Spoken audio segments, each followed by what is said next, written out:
Hi and welcome to another narration presented by yours truly, Cryptids Roost.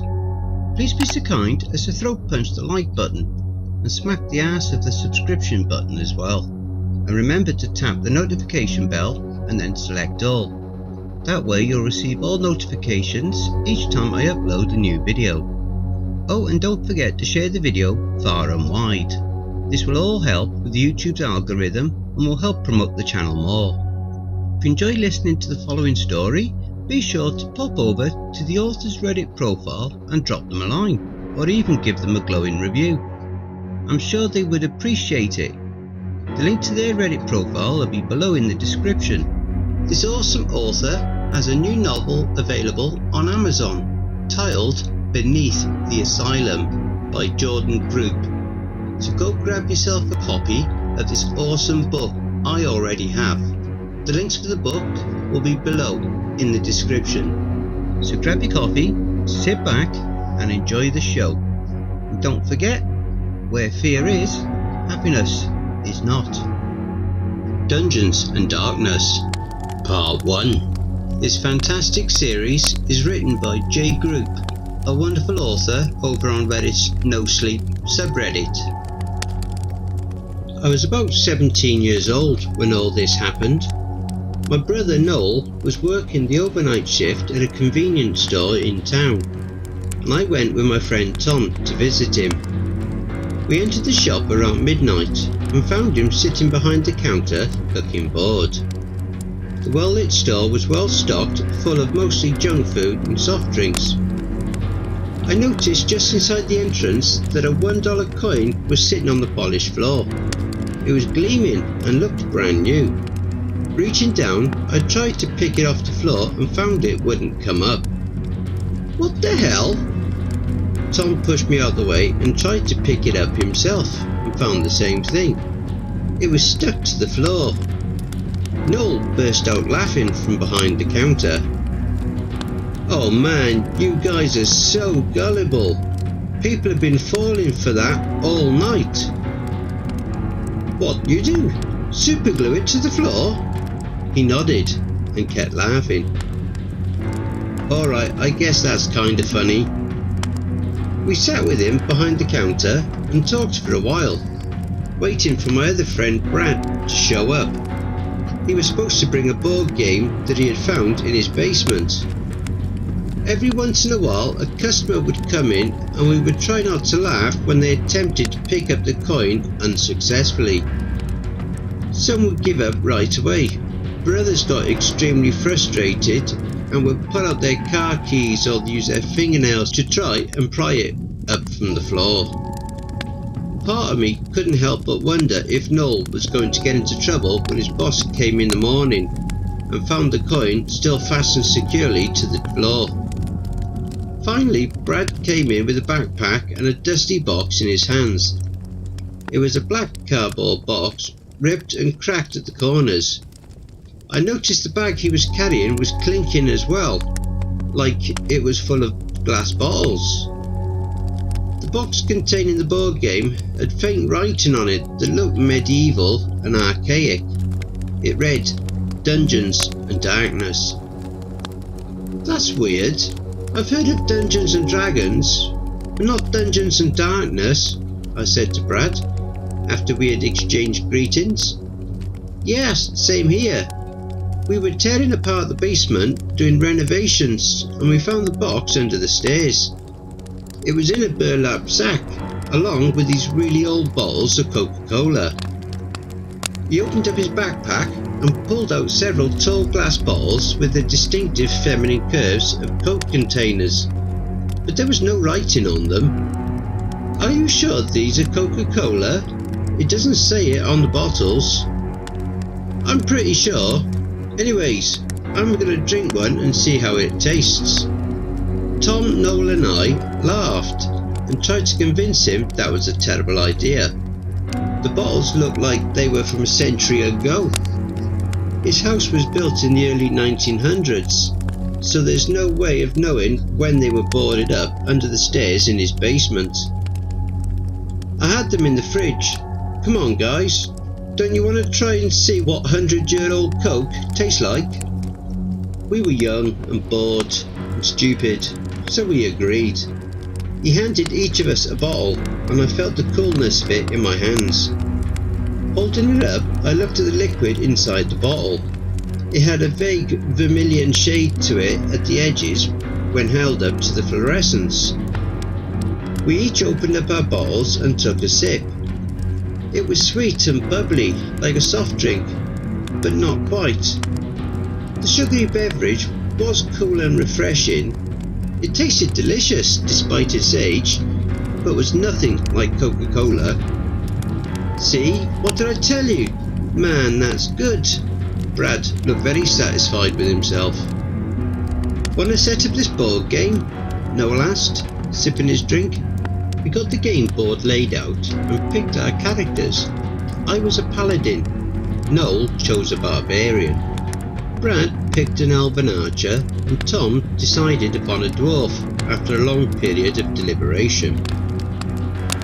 Each character had a game card which showed their abilities and a special move which could be used only once per game. We also received a starting weapon, in my case, a sword. The starting location on the map where we would begin the game was, interestingly enough, labelled Shop. It was about then that we noticed there were no dice with the game. The instructions were also missing. There was no clear direction on how to start playing other than to put our game pieces on the start location in the shop. The only other items in the game box were a stack of cards, which Brad had shuffled and set aside the game board. There was nothing to do but draw a card from the stack, so I did and read it out loud. A visitor arrives at the shop. I flipped the card over and looked at the back of it, thinking there had to be more, but there wasn't. Taking a long sip of my syrupy sweet drink, I looked up at the sound of a bell ringing above the door as it opened. My mind was spinning as I gazed confusedly around the room. Bolting up from my chair, I gasped. It was like we had been transported somehow to a shop in a medieval fantasy world. Potions and vials lined the shelves of the walls. Herbs hung from the ceiling as well as furs and dried meats. Instead of fluorescence, the store was now dimly lit by flickering torches and candlelight. "Oh man, what was in that drink?" I asked Brad, feeling dizzy. He was standing up too, and all of us were looking around the room in a delirious confusion. "Blast it! What sort of black magic spellery did you boys cast on this here gold piece to bind it to the floorboards like this?" The customer at the door was on his hands and knees trying to pull up the coin from the floor. "What the hell is going on?" Noel looked extremely worried. The man on his hands and knees by the door eventually stood up, looking slightly embarrassed. He was wearing long blue robes and a floppy pointed hat. He had a long white beard and carried a tall wooden staff with a large jewel set into the top of it. His bushy eyebrows went up as he looked over at all of us, staring at him. "Why, I suppose it's some sort of jest then." A deep-throated laugh poured out of him then. It was a good-natured laugh, and he walked towards us with a wide grin on his face. "Oh, you boys should think yourselves quite clever, pulling one over on a wizard such as myself. I am quite a prominent figure around these parts, you should know." We all stared at him, our jaws hanging down. "Right, well then, I'll take 3 red potions if you don't mind. I've got the silver for it, don't worry." I looked to see behind the counter were rows and rows of vials containing potions of various colours and shades. Picking up a red one, I saw it had a heart shape on the front of it. "Let me guess, healing potion?" I asked him, feeling as if I was in a dream, but knowing somehow that I was not. "You should know, you're the shopkeeper, aren't you? Of course red potions are for healing, green for mana, blue for... what am I telling you for? Here, give me those. I've got a date with the dragon and I can't be late for it." He slammed the silver pieces on the wooden counter and grabbed 3 potions for himself and stomped out angrily, muttering under his breath. We all stayed silent for a minute after he left, still in complete shock. "What the hell was in those drinks, Brad?" Tom finally shouted. All of our bottles stood empty, and I immediately regretted finishing it so quickly. But it had been pretty tasty. "Look guys, our pieces moved on the game board." Noel was staring at the board, and he was right. The pieces moved forward to the next location. "It says dungeon entrance," I noticed, looking at the board. "I don't like the sounds of that." Looking up, I saw a wooden sign which was swinging at the back of the store, as if it had just been struck by a strong wind. It was squeaking, hanging from a pair of rusty chains. I could have sworn it hadn't been there a second ago. "Dungeons and Darkness," it read. An arrow was pointing down a staircase which had also recently appeared at the back of the store. The cards were missing from the game board. I mentioned this to the other guys. "I think we're supposed to go down there," said Noel. "Oh no, hell no, I'm not going down there," Tom was saying, looking extremely nervous. "I get the feeling it's the only way out of here," I said, pointing at the game board. At the very end, at the top of the board, after the dungeons, was a tile marked Finish. "Nope, not going down those stairs, not doing it. I'm going to stay right here until these century-old hallucinogenic soft drinks wear off." Suddenly, the entire room began to shake, and the walls started to move in towards us, as if they were on rollers. They began to close in on us, and the room shrunk smaller and smaller, turning it from a square-shaped room into a hallway. The wood beams crushed under the shelves in the way, and the bottles fell to the floor, glass vials breaking and shattering.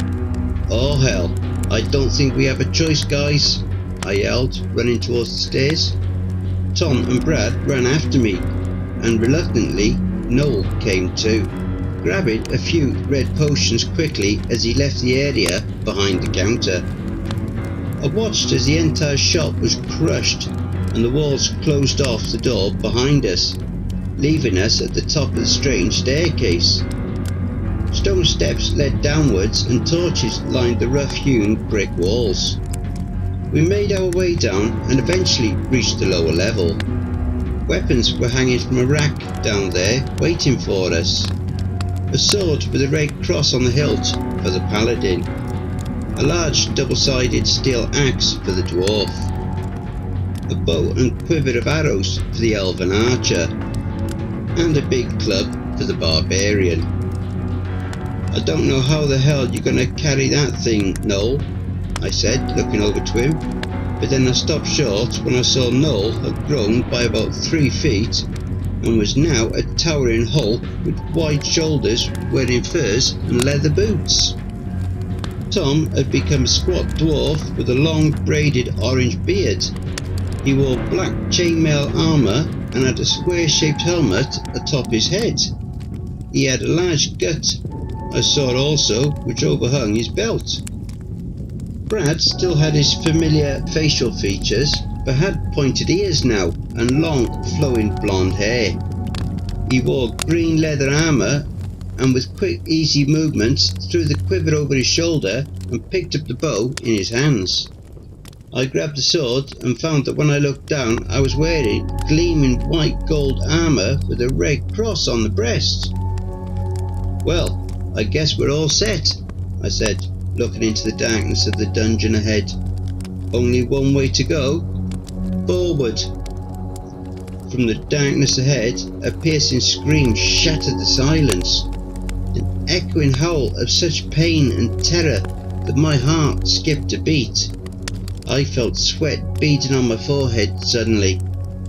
My heart began to hammer and pound in my chest, and I tried to control the fear in my voice. "Come on guys, we got this." Stepping forward, we left the flickering glow of torches in the stairway and were immediately swallowed up by darkness. Part 2. Skeletons guard the gates. The four of us moved silently through the dark tunnels of the dungeon. Rats squeaked and ran underfoot, and I began to see the shapes of them as my eyes adjusted. Finally, after walking for a long while, there was a flickering light up ahead. As we approached, I saw two guards standing in front of a wrought iron gate. Once we were within a few yards of them, I managed to see their grim visages. They had no flesh upon their faces. I could see right into their skeletal remains of their skulls, and could discern no brains within them, only shadows. Perhaps that explains what happens next. "Who goes there?" the one on the right commanded. Hello," I said. "Jordan, and Noel, Brad, and Tom. Can we go through the gate, please? We're trying to get home." "Oh, well, aren't you a gracious bunch?" "They're very polite, Gregor. I don't think we've ever had ones who said please before." "You're right, Killick. They're quite well mannered, but that's not the point. This is supposed to be a challenge.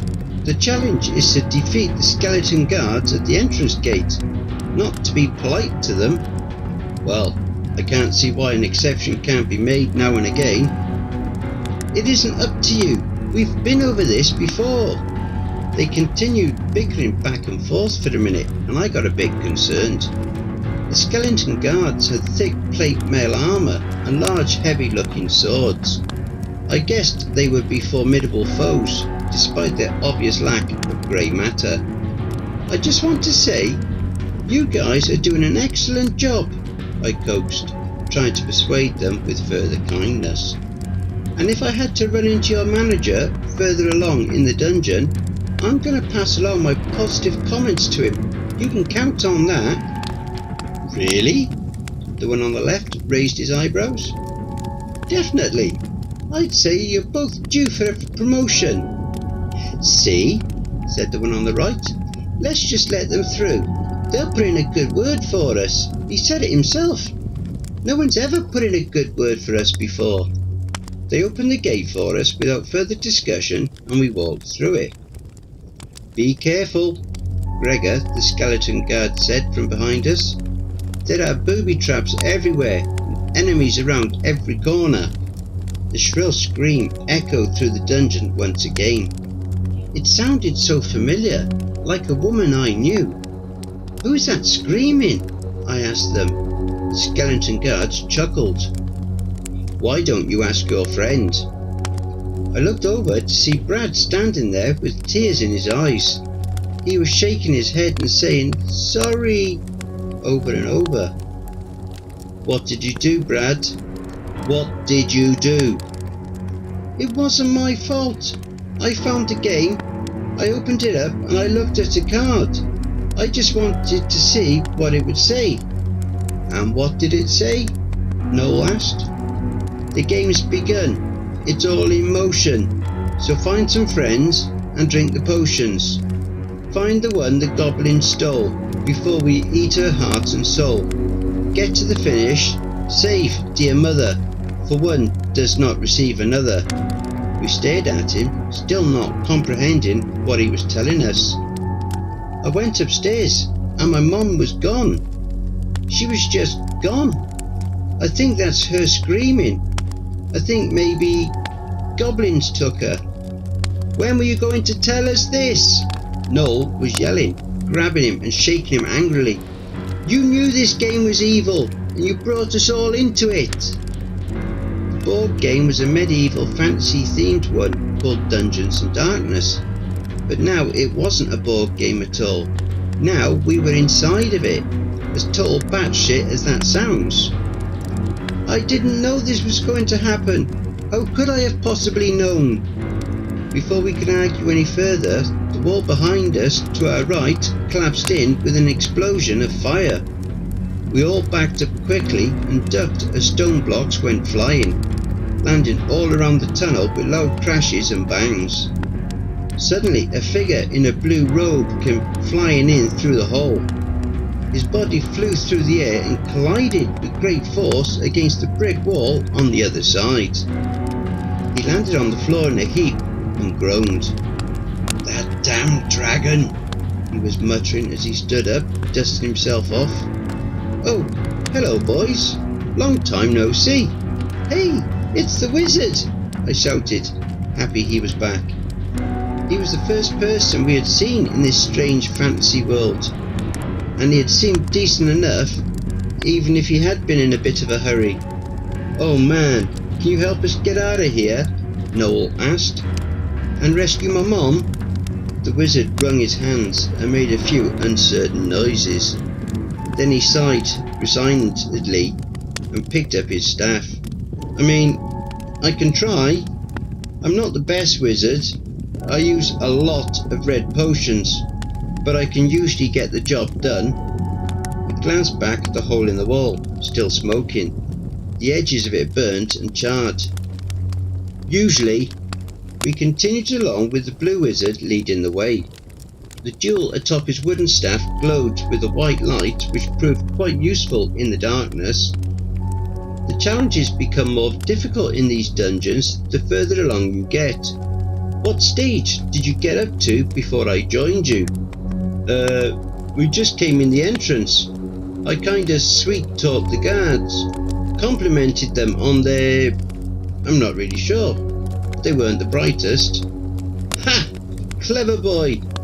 Paladins are typically quite charismatic. Well done, using it to your advantage." I thought back to my character card when we had begun to play the game. Charisma had been one of my skills, as well as one-handed combat. I mentioned this to the others. It seems we had some advantages over our foes here after all, if we used them correctly. 2 flickering torches flanked another door up ahead, and we prepared ourselves for what would come next. The wizard went through first and the rest of us followed. Immediately the gate clanged shut with a loud noise behind us, and we found ourselves trapped in an octagonal chamber. Okay, from my experience, the first stage is almost always spiders! There were dozens of them. Huge black spiders, the size of dogs and cats. They descended from the ceiling, and I saw one land on the wizard's hand and bite him. Green venom oozed from the wound, and he screamed in pain. Immediately he fell to the ground, rigid and paralysed, frozen in the exact way he had been standing before being bit by the spider. Foam poured out from the side of his mouth, and I heard him gurgling. At least he was still alive. Some help he was going to be, I thought to myself. I saw that Tom was already swinging his axe in wide circles, taking out several spiders at a time with his huge weapon. Armour protected him head to toe, and I saw him make short work of the spiders in one corner of the room. Brad, the elf, was picking off others with his bow, shooting them with effortless skill as his character sheet had promised. Each spider he killed fell from its silken thread, oozing fluorescent green blood which glowed and lit the room in an eerie light. Noel, the barbarian, was swinging his club and crashing it against the wall, crushing giant spiders with ease. One landed on his shoulder though, and before he could knock it away, it had bitten him, rendering him paralysed as he twitched on the floor alongside the blue wizard. Only Tom, Brad and I were left, and another spider suddenly lowered itself down from the ceiling. This spider was much larger than the others had been. Instead of being the size of a cat or a dog, this spider was the size of a small pickup truck. Its giant fangs protruded, and its many eyes looked at us hungrily. Hairy legs skittered on the stone floors as it prepared to attack. Other, smaller spiders came down from the ceiling as well, flanking it on both sides. My heart was pounding with fear as I stared at the massive spider. I knew we wouldn't be able to take it down without anyone's help, and 2 of our party members were currently incapacitated. That was when I remembered the red potions Noel had taken from the shop. He had thrown them in the backpack and I ran over and opened it up. I popped off the stopper of the first red potion and poured it into Noel's mouth, glancing towards the giant spider as it began to move towards us. My hand was trembling with terror as I tossed another red potion to Tom. He poured it into the paralysed wizard's mouth while Brad continued to fire arrows with lightning quickness at the smaller spiders closing in on us. His quiver never seemed to run out of arrows. The blue wizard sprang to his feet, red liquid staining his teeth and lips as he grinned ear to ear. Whoa! Oh man, that red potion is good. Gotta be careful with it though. Can be quite habit forming for an adventurer in dungeons above his skill level. He shouted, "Lightning bolt!" And a bolt of lightning jumped from his staff, striking the giant spider dead centre. It sizzled and smoked as the buzz of static electricity and the boom of crashing thunder echoed in the small space, momentarily deafening me and causing my ears to ring. With all the spiders dead, the gate ahead rattled up and opened of its own volition, revealing the passageway beyond. "Stage 1, said the wizard. "Piece of cake." We walked forward as Noel struggled to his feet. The blue wizard stopped and looked back at us. "Before we go any further, there's one more question I have to ask of you." We nodded our heads, looking at him solemnly. "Do you have any more red potions? Because we are definitely going to need them." Part 3. Where the dead things live. We were far underground, in the dark, torch-lit tunnels of a dungeon. The blue wizard, who had reluctantly become our guide, led us down one hallway after another. I had no idea how he was deciding which direction to go, but he seemed to know what he was doing, so I didn't question it aloud. Brad did though. "How'd you know which way to go?" "And we'll take another left here. Watch out for that floor tile. You step on it, poison darts will shoot out from that hole in the wall right there."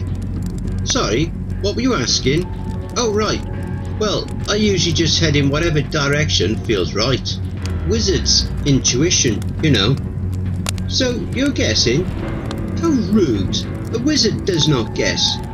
He posits. And I posit that just around this corner will be the next chamber room, where we shall face our second challenge." Sure enough, we rounded the bend and there it was. Another wrought iron gate which rattled upwards and allowed us to pass through. "Careful of the tripwire. There's a bucket of acid or something waiting above the entryway. I'm fairly certain if one of you boys sets it off, it'll be quite cross with you. That's good acid after all. Pity to waste it. That's it. 1 step, 2 steps, there we go." He guided each of us through the doorway and into the room with an earthen floor and a large dead-looking tree growing at the centre. The tree had no light to grow by, and I could not understand how it was there. It didn't look particularly healthy. The branches were gnarled, greyish green and black. It had a diseased-looking trunk, and no leaves could be seen growing upon it. Decapitated heads with rotten flesh were instead sprouting from it in places like nightmare fruit. At the centre of its trunk, staring out at us, were 2 black pits that resembled eyes, and what appeared to be a yawning, or silently screaming, mouth beneath that. I jumped when the iron gates slammed shut behind me. We were trapped within the terrifying space until we could defeat whatever enemy was there waiting for us. But I saw no one. Are you guys on edge as I am right now? I feel like something's going to jump out and attack us at any second. "My guess is undead ghouls," said the wizard. "Lots of them. Aim for the head or decapitate to the base of the skull. Don't forget, the most important thing is..." Suddenly a vine came up probingly from the dirt and wrapped itself around the wizard's leg, pulling him downwards with incredible force. He disappeared into the loose soil a second later, and there was only a concave shape in the dirt, and a floppy blue hat where he had stood a moment before. From beneath our feet, we could hear vague, muffled, screaming sounds. I don't think this is a zombie challenge, guys. I'm pretty sure that we need to kill that tree before it kills us. Roots were coming up from the black earth beneath our feet, and we ran towards it, weapons in hand. Tom attacked the demon tree first, using his double-sided axe to deal heavy blows to the trunk. Its mouth opened wider, letting out a deafening moan of rage. It began to bleed, black liquid pouring from its side where he attacked it, but still the monstrous tree was sturdy and strong, and I saw Tom begin to quickly tire and look concerned at the lack of progress he was making. Suddenly the branches were bending and stretching out towards us from above like giant arms. Twigs closing in around us like greedy fingers. Brad was a sure shot with his bow and arrows once again, and he shot directly at the tree's eyes and mouth, causing it to become distracted with the agony being inflicted upon it. The thing quickly turned its attention to him and sent roots up through the soil at him. His terrified screams rang out through the room as they attempted to grab his legs and pull him under with the wizard. Noel, the barbarian, jumped up into the tree and began to break larger branches with his huge club, reaching down and smashing at the thing's face with it as well. It seemed like our efforts were futile. I thought as I swung my sword again and again. I was attempting fruitlessly to slice into the iron-hard trunk of the horrible tree, wincing with each jarring impact as the sword's hilt bit into my fingers and blisters began to form. But then something wrapped around my ankle and I realised I had been standing still for far too long. The roots and vines had found me from below and they pulled me downwards with great force. I tried to scream but no sound came out, frightened as I was after seeing what had happened to the wizard. I kicked and twisted away as it pulled at my leg. Using my sword I thrust it down into the dirt, trying to cut the root that had trapped my ankle. A thin pointed branch suddenly came up from above while I was distracted and snuck in through a crack in my armour. It stabbed into my gut and drove itself deeper into my flesh with its sharp end. It dug and scraped at my insides and I gripped my teeth against the pain.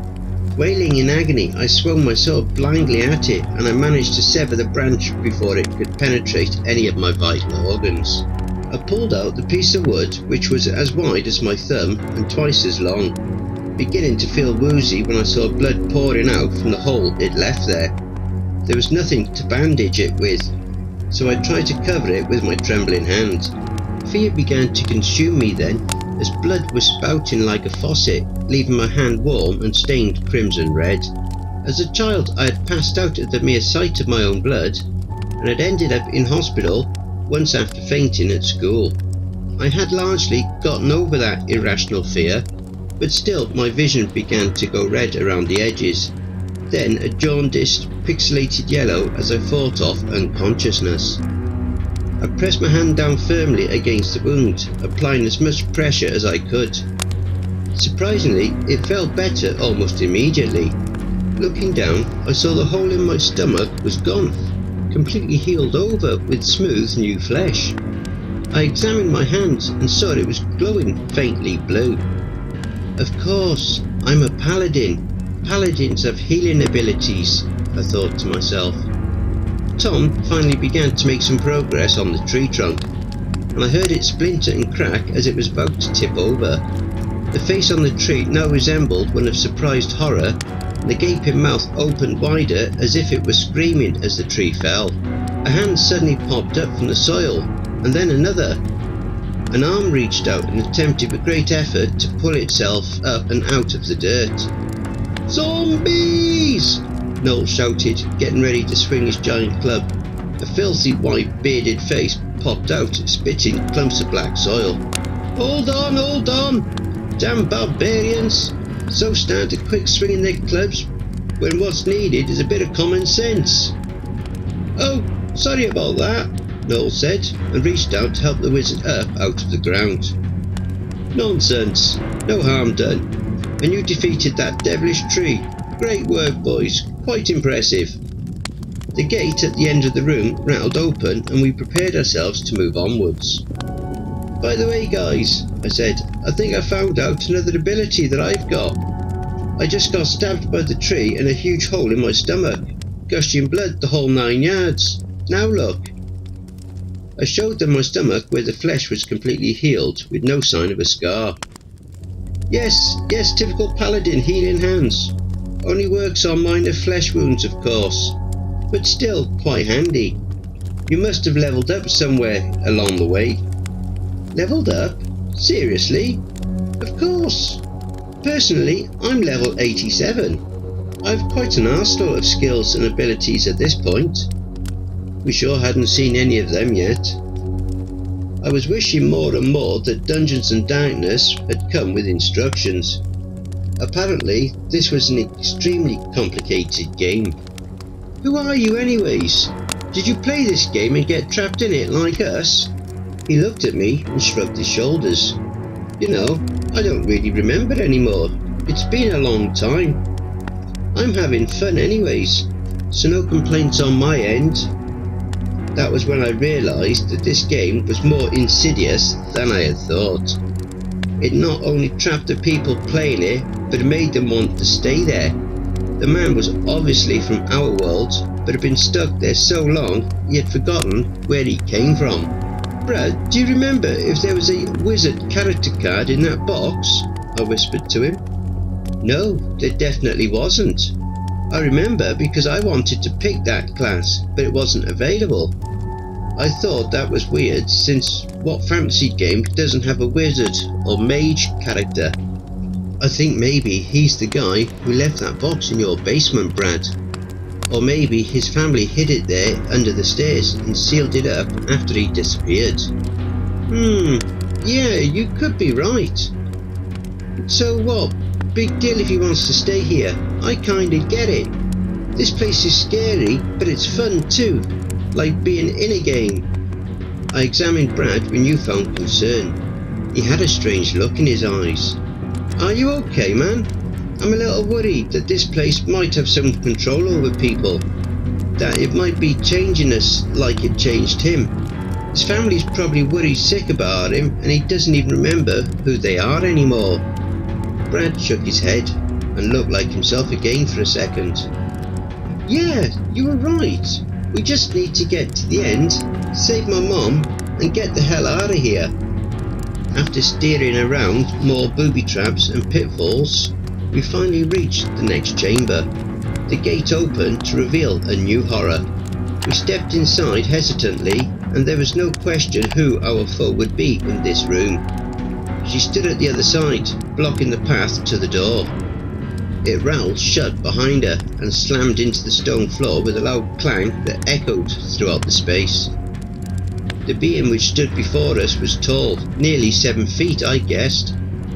She was pale and extremely thin, all bony elbows and shoulders, and wearing a black funeral dress. Her head was lowered, and she stared at the floor. Then her gaze slowly rose to meet us. A mad, grinning face looked up at us, her eyes were missing, and only shadowy, empty sockets remained, staring out at us. Dry lips cracked as her smile went wider than should have been possible, deforming her face into a Picasso image. "What the hell is that thing?" I asked the wizard. "Honestly," he said, "I have no idea." She began to cackle and raised her hands upwards, and I felt my feet lift off the ground as I hung suspended in the air, floating. Okay, that's a new one. Looking up, I saw spikes jutting out from the ceiling above. They appeared razor sharp, and I had no control as I began to pick up speed, defying gravity and heading straight towards them. Screaming, I put my arms in front of me and braced myself for pain, and for the darkness that would surely follow. Part 4. The Curse of the Necromancer King.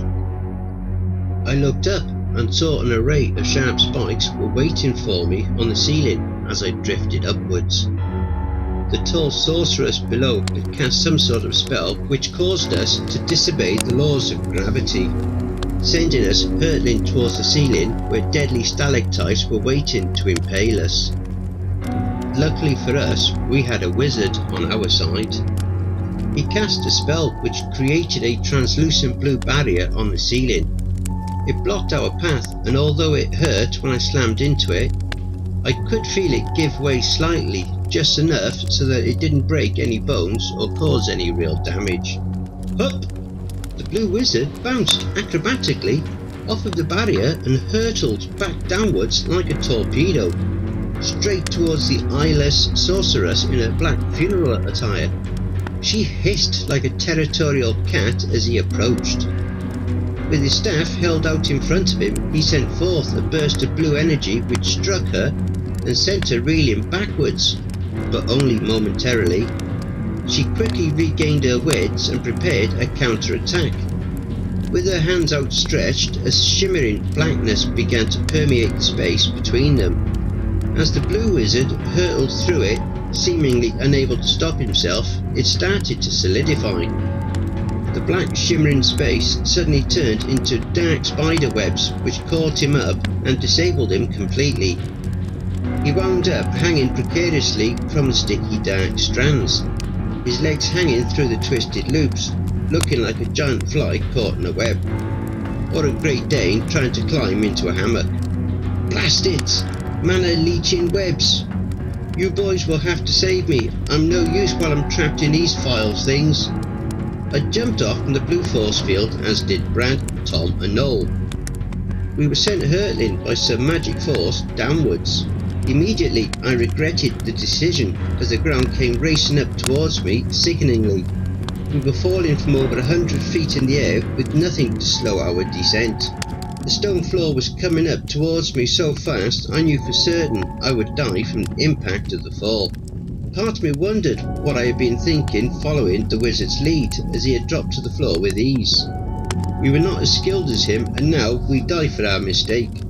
But instead of hitting the floor hard and splattering body parts everywhere, our bodies slowed down at the last second and I wound up landing softly on the ground with the agility of a house cat. We had managed to avoid the webs cast by the sorceress, and she seemed to be recharging for another attack. Tom raced towards her with his axe held high, a furious red-haired dwarf ready for a battle to the death. The wizard screamed from above, warning him that she was a dangerous foe and not to be taken lightly. Brad, the elf, pulled back the string of his bow and released an arrow which was aimed squarely at the woman's blank, shadowy eye socket. He timed it perfectly so that just as she was countering the dwarf, left distracted, it hit her true. But still her counterattack against Tom was fearsome and I winced as I watched it all happen in a split second. With lightning speed she created what looked like a long spear-like icicle made of shadows, in the same motion stabbing the dwarf as he brought down his axe, which ended up going wild and missing her completely. She laughed and pulled back the spear, dark blood pouring and oozing from the arrow which remained lodged in her left eye socket. Blood poured from her mouth and she began to gather a ball of black lightning in her palms. Brad took a few more shots with his bow. His skilled archery was effortless and done with such speed that before the first arrow had struck its target, the second was already drawn back and was ready to fire. I went over to assist Tom and looked up to see her release the ball of lightning at Brad.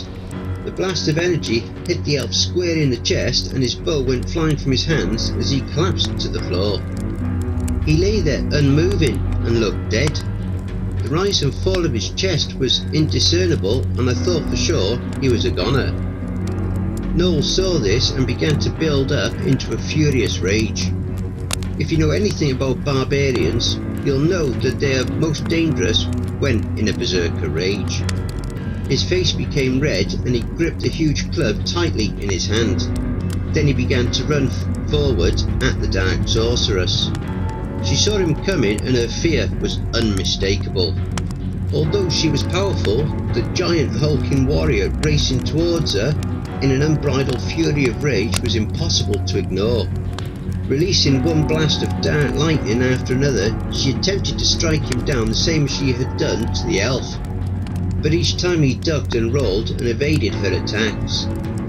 My healing hands had returned Tom to a state of semi-normalcy, so I left him moaning and groaning where he was and ran over to help Brad. I'd found him lying on the cold stone floor, his face pale and his lips ashen, sputtering and attempting to breathe in ragged fits and bursts. I could tell Brad's wounds were far beyond my skill level. The blue healing glow of my hands did nothing to alleviate his pain, and I looked up to see the blue wizard above us, still trapped in the dark magic spiderwebs, shaking his head and looking at me helplessly. Then his eyebrows went up and he spoke. "The red potions!" he shouted. "Are there any left?" I looked in the bag Brad had been carrying and found there was only one left. Popping off the stopper cork, I poured the red liquid into Brad's mouth, hoping it could revive him before it was too late. Glancing over to Noel, I saw he was engaged in a heated battle with a dark sorceress, and her magical powers was proving to be no match for his berserker rage. He was now bright red, head to toe, shaking with furious anger as he swung his massive club about him in a tornado rampage. The sorceress fled from him but wound up, caught in his attacks, and was soon laying battered on the ground, her magic sparking and sizzling insufficiently from her fingertips as she died in a pool of black blood. The wizard suddenly fell and landed hard on the stone floor next to us. The ensnarement spell she had cast now worn off and gone. "You alright?" I asked after he stood up, brushing himself off. "Just peachy," he said. "Everyone else? All accounted for?" I looked around and saw somehow we were all indeed alive and well, but we were completely out of red potions now. "Not even one left?" I shook my head sadly. "Well, no matter. There should only be one more chamber left to go now. After that, you'll be free to go back home, if you should so wish." We all looked at him with confusion. "What do you mean by that?" I asked suspiciously. "At the end of every dungeon, you get a choice. A purple potion or an orange one. If you drink the purple one, you stay. If you drink the orange one, you go home. Simple as that." "So you've always picked the purple one? You've never wanted to go back home after one of these dungeons, even after almost dying like we just did?" He raised his eyebrows and looked perplexed. "Why would I ever want to leave this place? This is everything you could wish for. But I won't judge you if you want to go. You're only level 2 after all. You've barely scratched the surface of what this place has to offer." For some reason, that statement kind of annoyed me. It made me want to prove him wrong. But then I shook it off and told myself not to be silly. This place was a trap, and we'd already realised that. I couldn't afford to forget it now. This place wanted to keep us here, to feed off of us. To be honest, I didn't know if that last part was true, but it felt right, especially when I looked at the long bearded face of the decrepit blue wizard, who couldn't even remember who he was anymore. No, we had to get out of here. Even if he wanted to stay, I had to make sure the 4 of us escaped. "Okay, we'll give it some thought," I lied. "Now, can you help us through the final chamber of this dungeon so that we can all, level up?" "Get the hell out of here" is what I wanted to say, but didn't. "You got it, bud. Let's keep this party moving forward. If you make it to the end, there's always something cool in a gold chest waiting for you there. I called dibs on any legendary magical items though." "Fair enough." The blue wizard continued to lead us through the dungeon, down more twisting, turning corridors, booby traps and pitfalls becoming more and more frequent. Even secret doors opening up here and there to reveal undead ghouls who crept up silently from behind when we thought we were safe, nearly killing us several times. Each time we evaded serious injury and managed to dispatch them, although I did need to use my healing hands a few more times. Once even on the blue wizard, who missed a trapdoor tile and wound up getting shot with a poisoned dart. Finally though, we made it to the final chamber of the dungeon. We entered a room made of skulls. The walls were lined with coffins from floor to ceiling, and the whole place looked like a giant cathedral or monastery.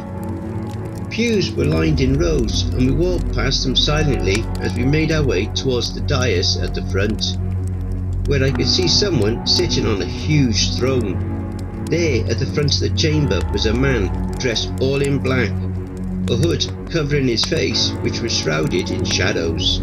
An ornate and ancient looking pointed obsidian crown sat atop his head. He was tapping his finger impatiently on the armrest as we approached. "Ah, Lord Necromancer, we meet again," said the wizard, his eyes cold and hard. His demeanour was always jovial and happy, and I had never seen him look like this before. "You've met him before?" I asked. The wizard's eyes widened with realization and remembrance. They flicked back and forth as if picturing a great many things in his mind's eye, memories passing through his vision like movies played upon a screen in his thoughts. "Elizabeth," he whispered, "I remember now why I never wanted to leave this place, why I always chose to stay." We looked at him, still not comprehending. It was him. We played this game together once upon a time, Elizabeth and I.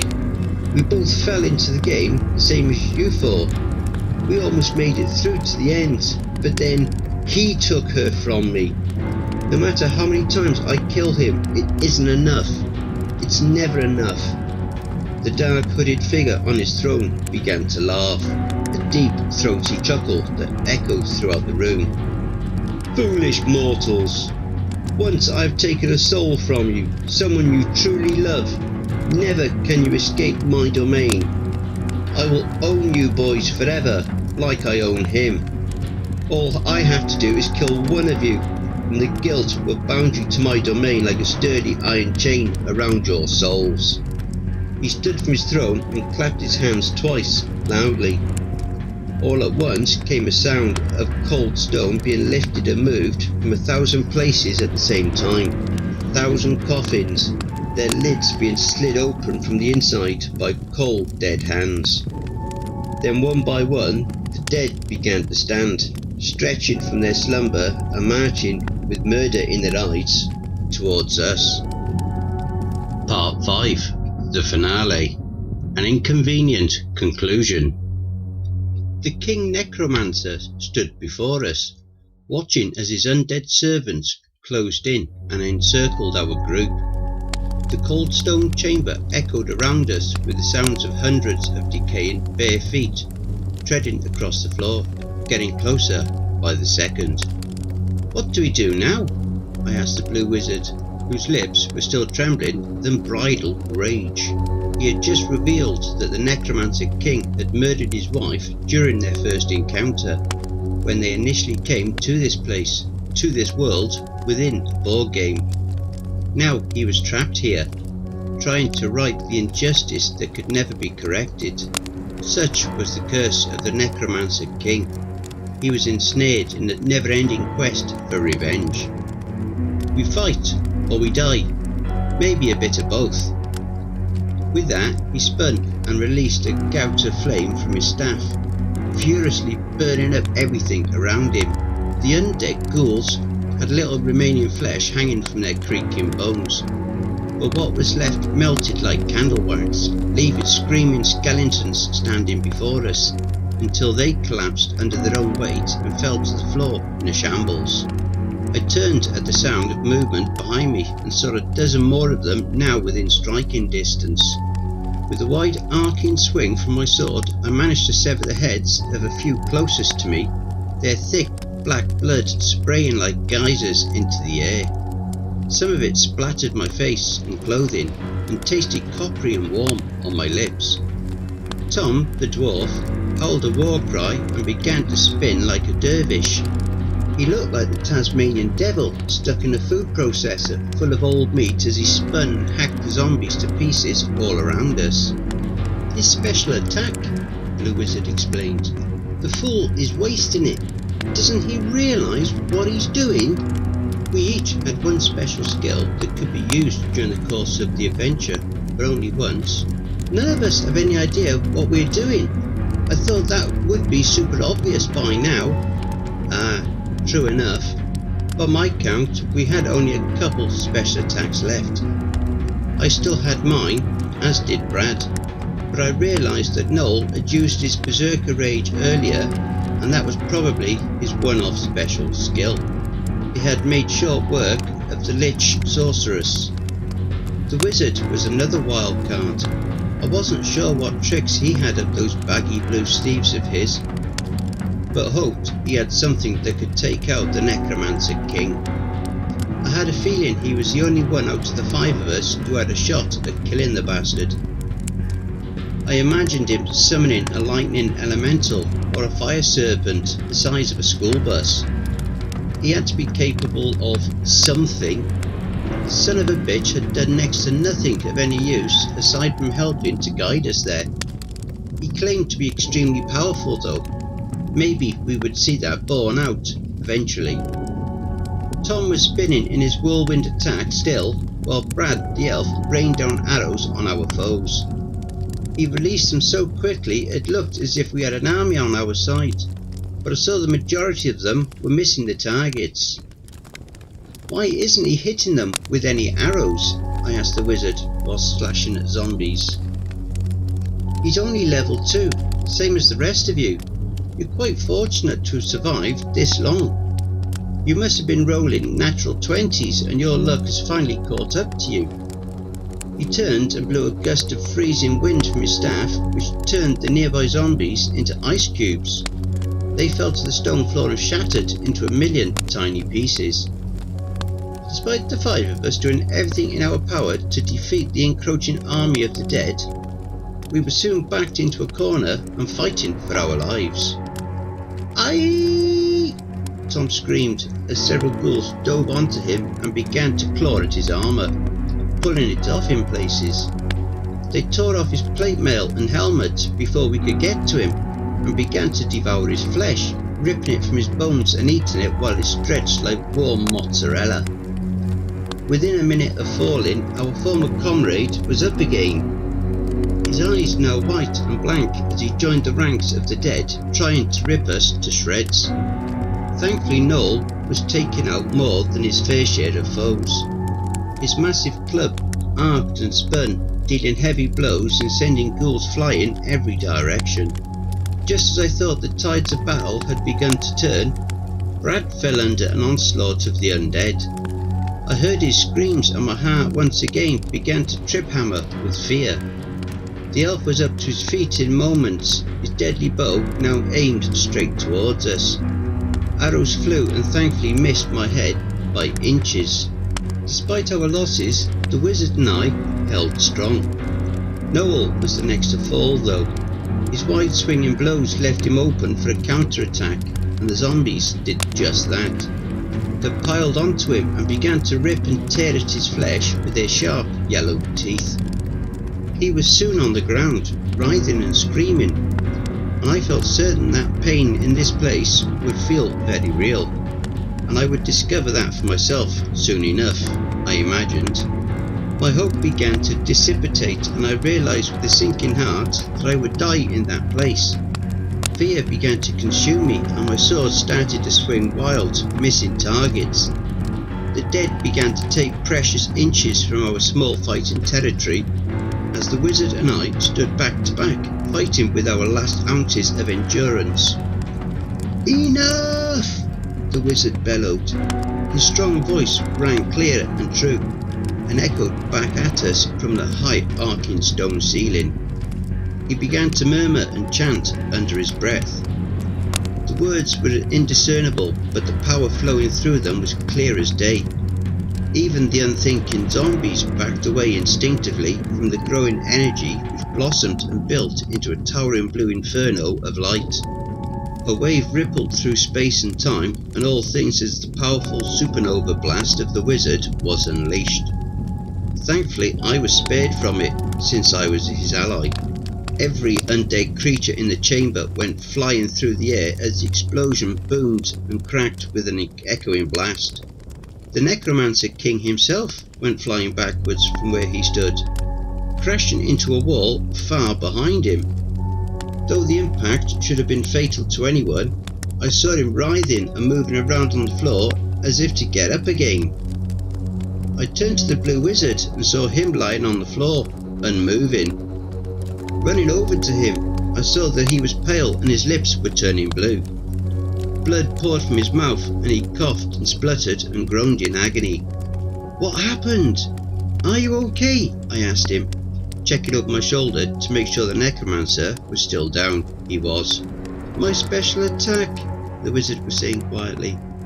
"It was the last resort. The supernova blast is exactly what it sounds like. It is the explosion of a dying star, capable of doing incredible damage, but at a great cost." I stood and looked at the Necromancer King on his dais, gradually getting up to his feet again, and decided then and there to end it. The son of a bitch shouldn't be breathing anymore, I told myself, and I was about to correct that problem. Running down the aisle, my boots crunching across the bones of hundreds of motionless zombies, I heard a battle cry begin to pour out of me instinctively as I raced up the carpeted steps towards the Necromancer, who now stood wobbly before me. He drew a massive obsidian blade as I leapt towards him, my sword thrust out towards his face. I no longer cared if I lived or died, only that this creature was dead and gone. He had killed everyone I cared about in this place. My sword pierced his faceless hood before he could even take a swing, and I felt nothing as it impaled him. His cloak puddled to the floor instantly, as if it had been worn by a shadow. The Necromancer King was dead, but I had no time to celebrate. Looking back over my shoulder, I quickly realised the Blue Wizard would be next to go. I ran over to him and he looked up at me desperately. "You never used it! You never used it!" he was shouting at me, a grin playing at the corners of his lips. "Used what?" I asked, thoroughly confused. "Your special skill! You never used your special skill!" I looked down and saw my hands were glowing faintly blue again. "I forgot all about your special skill. I read all the character cards so carefully, but I forgot," he told me, his words barely audible now. "It escaped my mind until just now. The Paladin's special skill is called Mass Revive." He took a final breath and with his eyes still open, expired. His pupils stared out into space, fixed and pinpointed. I realised I hadn't read my character card properly, instead only briefly skimming it. What a thing to miss. I didn't hesitate. The power was ready to be released and I only had to direct it, so I did. I laid my hands on each of them and they stood a second later. Null rose to his feet, human again, then Tom and Brad followed. Finally the Blue Wizard stood, looking fully healthy and restored once again. But I wasn't finished. I searched the room with my mind for one more lost ally. Someone from a campaign long before ours. Someone who was long believed irretrievable. There was still a glimmer of humanity left in her, and I sought it out and brought it back. Elizabeth? She stood, looking human once again. A woman in her 30s by the looks of her, with a worried face and light mousy brown hair.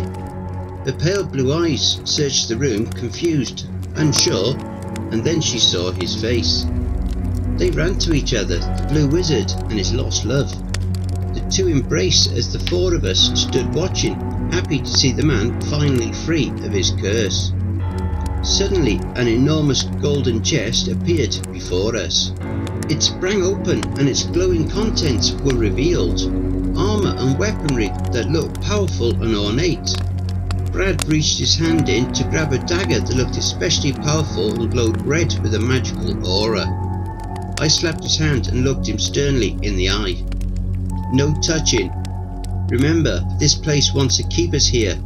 We are only interested in these. I pulled out a pair of potions in beakers, one purple and one orange. Which one did you say will take us home? I asked the wizard. Purple, you stay put. Orange gets you out. I took the cork out from the orange vial and offered to be the guinea pig. The wizard held the bottle so it wouldn't fall to the floor and break if I suddenly disappeared. Bringing the potion to my lips, I prepared myself to be transported back to Earth, back to reality. Hang on! Brad shouted. What? How do you know the orange one takes you home? You've never tried it. He was looking suspiciously at the blue wizard, who was standing there with his arm around his long-lost wife's shoulder. Well, I suppose I just assumed. The first time I just tried one randomly and it kept me here, so I figured the other one would get me back home again. Problem? Brad was eyeing both vials and held them up in the dim light. You said this place wants to keep us here, right? So why would they offer us a way out? I bet they both keep you stuck here, and probably erase a bit of your memory every time as well. So what do you propose? I say we wait. We all stared at him, confused. And what's that going to achieve? Remember what got us here in the first place? Drinking those damn Coca-Cola potions, right? So maybe this is the same as if you've just had a bit too much to drink, you've got to sleep it off and let the booze get out your system. The last thing you should do is chug some more poison though. Elizabeth spoke up and stunned us all by concurring. The Necromancer King kept feeding me potions once a day. I think those vile things are tricks designed to keep us here. I can't help but feel the same way. That orange potion is likely a trap. Everything in this place is toxic and evil. The red potions, I kept drinking them constantly to keep my health level up, said the wizard, his eyes widening. I never thought they were anything but healing potions. Maybe I was wrong. I suppose there's no harm in waiting here for a while, just to see what happens. The six of us agreed to remain in the Necromancer's chamber and wait for the potions that got us there to work their way out of our systems. It took a long time for anything to happen, but eventually the oddness began. The giant grey stones which made up the Necromancer's chamber began to vanish one by one, leaving only blackness behind.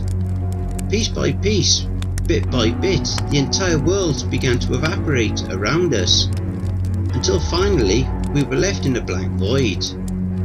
Only I realised immediately that we were not alone. You think yourselves clever.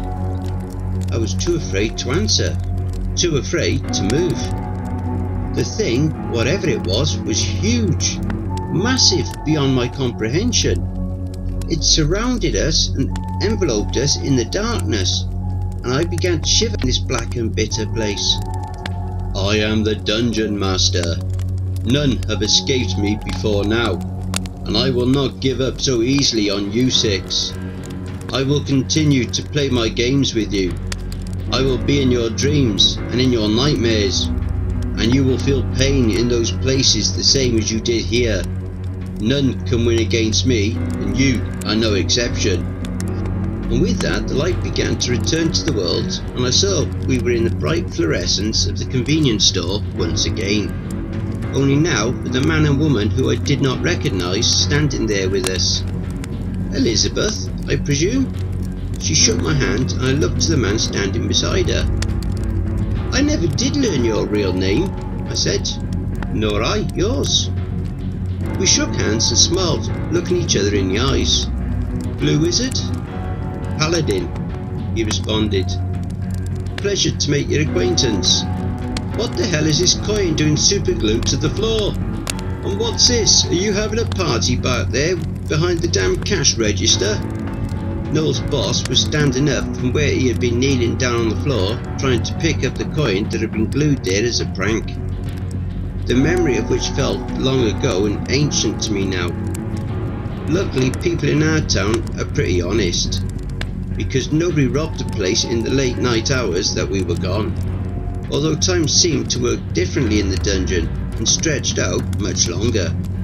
We had still been gone long enough that there was a tidy little pile of bills and change on the counter where some kind soul had put up a sign saying "Honour System," which Null hastily threw in the trash.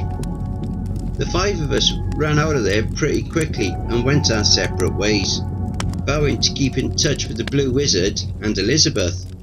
We left Null behind to get yelled at by his boss. Lying in bed that night, with only a few hours remaining until morning, I had trouble falling asleep. I kept thinking about what the Dungeon Master had said in the darkness, how we could never escape him or that place. Not really. I felt like he was right, and of course he was. It's been many years since that first night. Every time I drift off to sleep and wake up back in that dungeon once again, just like the bastard promised. Every night I have the same dream. I'm back down there in those winding, twisting tunnels. Only now I don't have my friends with me. There's no Blue Wizard to guide me. The horrors I have witnessed and the agony I have felt in the dungeons of my dreams, I wish on no one. What I didn't expect though was for Brad to decide to go back in to play once again. I think because he never did find his mother, the game stole her and lured him in with her, but never returned her to him. He disappeared last week, and even though I loathe the thought of going back there, I feel like we owe it to him, that we have to at least try to save him. If you don't hear from me again, don't come looking for me. That's exactly what he wants. More victims. The Dungeon Master always wins.